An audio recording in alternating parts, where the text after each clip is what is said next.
नमस्कार बच्चों, third year की क्लास में सभी का स्वागत है। आज अपन नई क्लास में नए टॉपिक के साथ उपस्थित हुए हैं। आज मैं आप लोगों को नेपोलियन बोनापार्ट के बारे में बताऊंगी। नेपोलियन बोनापार्ट जो एक फ्रांस की क्रांति से जुड़ा हुआ नायक था। नेपोलियन बोनापार्ट के प्रारंभिक जीवन के बारे में अपन थोड़ा सा देखते हैं।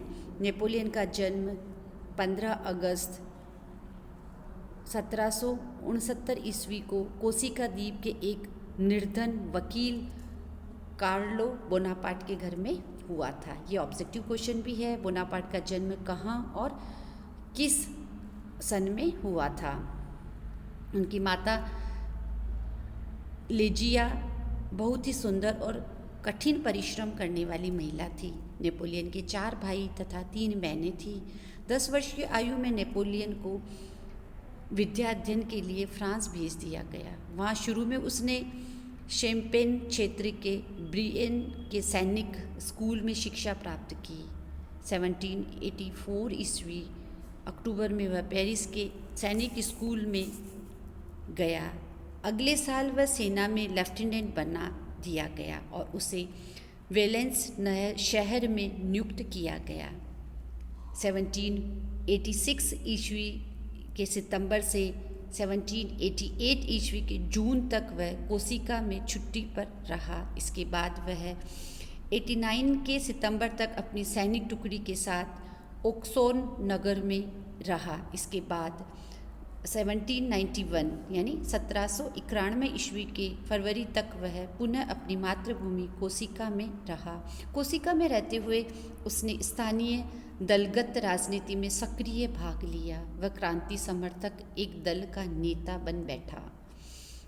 1791 की फरवरी से जून तक वह पुनः ऑक्सोन में और कुछ दिन वेलेंस में रहा।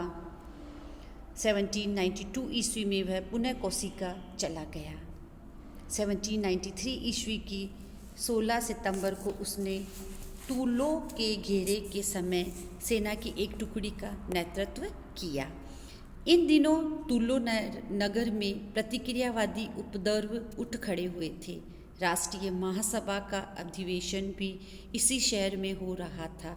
उत्तेजित भीड़ ने महासभा के सभा स्थल को घेर लिया। तब नेपोलियन ने अपनी योग्यता व दिलेरी से उत्तेजित भीड़ को नियंत्रण करके महासभा के सदस्यों को मृत्यु के मुख से बचाकर निकाला। उसने रोबस्पियर उससे काफ़ी प्रसन्न हुआ। 1794 ईस्वी के अप्रैल में वह आर्टिलरी का जनरल नियुक्त हुआ। रोबस्पियर के पतन के बाद उसे गिरफ्तार कर लिया गया, लेकिन 20 अगस्त को उसे छोड़ दिया गया और पुनः पुराने पद पर नियुक्त कर दिया गया। 1795 ईस्वी के मई मास में उसे बैंडी के अभियान पर जाने का आदेश मिला, लेकिन वह नहीं गया और पेरिस में ही जमा रहा। इस वर्ष कन्वेंशन के भंग हो जाने के बाद जिन 5 सदस्यों का संचालन मंडल बना था, उसमें नेपोलियन ने अच्छी मित्रता कर ली थी। इसी वर्ष 5 अक्टूबर को राजतंत्र के समर्थकों का विद्रोह खड़ा हुआ। इस विद्रोह को दबाने में नेपोलियन ने अपनी असली योग्यता का परिचय दिया। परिणाम स्वरूप उसे आंतरिक सेना का कमान मिला। सेनापति बरास के माध्यम से उसे जोसेफाइन बोहानेस जैसी पत्नी भी मिल गई। उनकी पत्नी का नाम था जोसेफाइन बोहानेस। याद रखना, ये कई बार ऑब्जेक्टिव क्वेश्चन के अंदर पूछा जाता है आपसे। नेपोलियन की उन्नति में उसकी पत्नी का बहुत बड़ा हाथ था। वह एक प्रभावशाली महिला थी और सरकारी पदों पर काम करने वाले बहुत से लोग उसके मित्र तथा शुभचिंतक थे। नेपोलियन की योग्यता से प्रभावित होकर युद्ध मंत्री कार्नो ने उसे इटली अभियान का प्रधान सेनापति नियुक्त कर दिया। इस प्रकार से हम देखते हैं कि फ्रांस की जो राज्य क्रांति हुई थी उसमें नेपोलियन की धीरे धीरे उसकी योग्यता बढ़ती गई और उसका कार्य करने का तरीका बढ़ता गया, जिसके कारण वह एक प्रधान सेनापति के रूप में इटली अभियान के लिए जाने के लिए उसको नियुक्त किया गया। नेक्स्ट देखते हैं इटली अभियान। इस समय फ्रांस की स्थिति काफ़ी सुधर गई थी। हॉलैंड को जीतकर फ्रांस ने वहाँ एक पिछलग्गु गणतंत्र स्थापित कर लिया था। बेल्जियम तथा राइन नदी के किनारे के सभी जर्मन राज्यों को भी फ्रांस ने जीत लिया था। फसा, स्पेन और टस्कनी युद्ध से हट गए थे। अब केवल इंग्लैंड और ऑस्ट्रिया ने ही क्रांतिकारी फ्रांस के विरुद्ध युद्ध जारी रखा था। इटली के बहुत से क्षेत्र ऑस्ट्रिया के अधिकार में थे। इटली का पोप भी क्रांति का जबरदस्त शत्रु था और उसी के इशारे पर फ्रांस में कई धार्मिक उपद्रव भड़के थे। अतः फ्रांस के लिए इटली पर आक्रमण करना स्वाभाविक ही था। बोनापार्ट का इटली अभियान सैनिक विशेषज्ञों की दृष्टि से युद्ध कला का अपने ढंग का एक अनूठा उदाहरण है और श्रेष्ठतम कोटि के रणकौशल का परिचायक है। नेपोलियन को सार्डिनिया और ऑस्ट्रिया की संयुक्त सेनाओं का मुकाबला करना पड़ा, जिनकी संख्या उसके सैनिकों से लगभग दुगनी थी। नेपोलियन के पास जो सैनिक थे उसके पास ठीक ढंग से पोशाक भी नहीं थी, अधिकारियों तक के पास जूते नहीं थे। इसलिए नेपोलियन ने शत्रु सेनाओं को आपस में मिलने का अवसर न देकर उन्हें अलग अलग करके परास्त करने का निश्चय किया। सर्वप्रथम उसने डिगो के स्थान पर ऑस्ट्रिया की सेना को परास्त करके उसे पूर्व की तरफ धकेल दिया।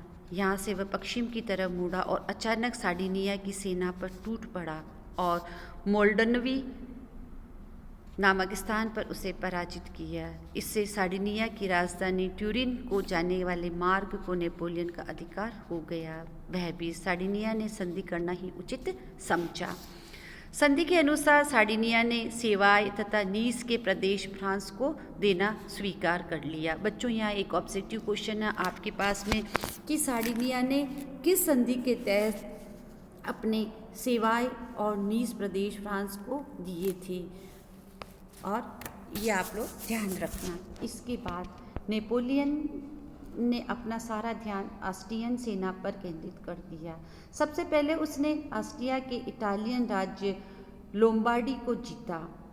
इस समय तक ऑस्ट्रिया की सेना आहदा नदी के उस पार चली गई थी। शत्रु सेना तक पहुंचने के लिए लोदी के पुल को पार करना जरूरी था। इस लंबे पुल के दूसरे किनारे पर ऑस्ट्रिया का तोपखाना था। नेपोलियन ने भयंकर गोलाबारी के उपरांत भी पुल को पार करके शत्रु सेना को परास्त कर दिया। वास्तव में लोदी के पुल का युद्ध उसकी शूरवीरता का एक ज्वलंत उदाहरण था। ये भी एक ऑब्जेक्टिव क्वेश्चन है बच्चों कि लोदी का पुल उसने किस तरह से पार किया और इस युद्ध के बाद के परिणाम क्या रहे। उस दिन से नेपोलियन अपने सैनिकों का आराध्य देव बन गया। इस युद्ध के फलस्वरूप मिलान प्रदेश पर उसका अधिकार हो गया। दूसरी तरफ इस युद्ध में पराजित होने के बाद ऑस्ट्रिया की सेना ने मोंटुआ दुर्ग में शरण ली। सामरिक दृष्टि से इसका बड़ा भारी महत्व था। नेपोलियन ने दुर्ग का घेरा डाल दिया। 8 महीने से भी अधिक घेरा चलता रहा और इस बीच ऑस्ट्रिया ने घेरा तोड़ने के लिए 4 बार सेनाएं भेजी, परंतु सभी अवसरों पर उसे परास्त होकर वापस लौटना पड़ा। 14 जनवरी 1797 को रिवोली का प्रसिद्ध युद्ध लड़ा गया, जिसमें ऑस्ट्रिया की सेना परास्त हुई और मोंटुआ ने आत्मसमर्पण कर दिया। इसके बाद नेपोलियन ऑस्ट्रिया की सेना को खदेड़ता हुआ लियोबेन नगर तक जा पहुंचा। यह नगर ऑस्ट्रिया की राजधानी वियना से केवल 100 मील की दूरी पर था। अतः ऑस्ट्रिया को संधि के लिए विवश होना पड़ा। 18 अप्रैल 1797 को लियोबेन की विराम संधि हो गई। ये ध्यान रखना, लियोबेन की विराम संधि कब हुई थी, किन के बीच में हुई थी, ये संधि इम्पोर्टेंट है। इस अभियान के समय नेपोलियन ने डायरेक्टरी से पूछे बिना ही लड़ाई की, संधि और राज्यों का निर्माण किया। एनकोना में पोप की सेना को हराने के बाद उसने पोप से धन वसूल किया, लूट का माल ले लिया और कुछ भूमि भी हथिया ली। लोम्बार्डी राज्य को सिसपाइन और जेनोआ को लाइगुरियन गणतंत्र में बदल दिया गया। यहाँ पे ये इम्पोर्टेंट क्वेश्चन है वापस। लोम्बार्डी राज्य को सिसपाइन और जेनोआ को, लोम्बार्डी राज्य को सिसपाइन और जेनोआ को लाइगुरियन गणतंत्र में बदल दिया गया। ये उसने बिना पूछे किया था, ठीक है ना। दोनों को फ्रांसीसी ढंग से संविधान दे दिए गए। पेरिस के आदेश की अवहेलना करते हुए उसने नेपोलियन अभियान में भाग नहीं लिया। 17 अक्टूबर 1797 को ऑस्ट्रेलिया ने कैंपो फोर्मियो की संधि पर हस्ताक्षर कर दिए। ये भी इम्पोर्टेंट है। 17 अक्टूबर 1797 को ऑस्ट्रेलिया ने कैंपो फोर्मियो की संधि पर हस्ताक्षर कर दिए। यह संधि नेपोलियन के इटालियन अभियान का चरमोत्कर्ष था। यह फ्रांसीसियों की बहुत बड़ी विजय थी। यूरोप की सबसे प्रतिक्रियावादी शक्ति ने फ्रांसीसी गणतंत्र की असाधारण विजयों को मान्यता दे दी। इससे इटली में फ्रांस का स्थान सर्वोच्च हो गया। संधि के अनुसार ऑस्ट्रेलिया ने बेल्जियम और राइन नदी का पश्चिमी किनारा फ्रांस के लिए छोड़ दिया, लोम्बार्डी पर अपना अधिकार त्याग दिया और नेपोलियन द्वारा निर्मित सिसपाइन गणराज्य को मान्यता दे दी। बदले में फ्रांस ने वेनिस का नगर तथा द्वीप डालमेशिया और इल्स्टिया ऑस्ट्रेलिया को सौंप दिए। प्रसिद्ध लोलुप नेपोलियन ने प्रसिद्धि पसंद या प्रशंसा का भूखा जो नेपोलियन था, नेपोलियन ने इस बात की भी व्यवस्था कर ली थी कि फ्रांस के लोगों को उसकी विजयों की नियमित जानकारी मिलती रहे। अतः जब वह पेरिस वापस लौटा तो जनता ने उसका वैसा ही स्वागत किया जैसा प्राचीन रोम ने सीजर का किया था। फ्रांस का वायुमंडल उसकी जय जयकार से गूंज उठा। उसके पराक्रम की कई कहानियाँ प्रचलित हो गई जिनमें अतिशयोक्ति अधिक थी। इटली अभियान में नेपोलियन ने अपने शत्रुओं के विरुद्ध नए नए तरीकों का प्रयोग किया और अपने शेष जीवन में भी उन्हीं उपायों से अनेक युद्ध जीते। वह शत्रु पर अचानक आक्रमण करता था। वह शत्रु की छोटी छोटी टुकड़ियों के मुकाबले में अपनी समूची सेना की शक्ति झोंक देता था। यदि शत्रु जरा भी पीछे हटता तो वह तब तक उसका पीछा करता रहता जब तक कि वह हथियार न डाल दे अथवा उसे पूरी तरह से नष्ट न कर दिया जाए। इसीलिए उसका इटली अभियान बहुत ही सफल रहा और वह सेना तथा जनता दोनों का उत्सुकता का केंद्र बन गया। दोनों की उत्सुकता का केंद्र बन गया। इस प्रकार देखते हैं कि इटली अभियान ने उसे बहुत ही प्रसिद्धि प्रदान की। धन्यवाद बच्चों। नेक्स्ट क्लास के अंदर अपन मिस्र अभियान पढ़ेंगे। धन्यवाद।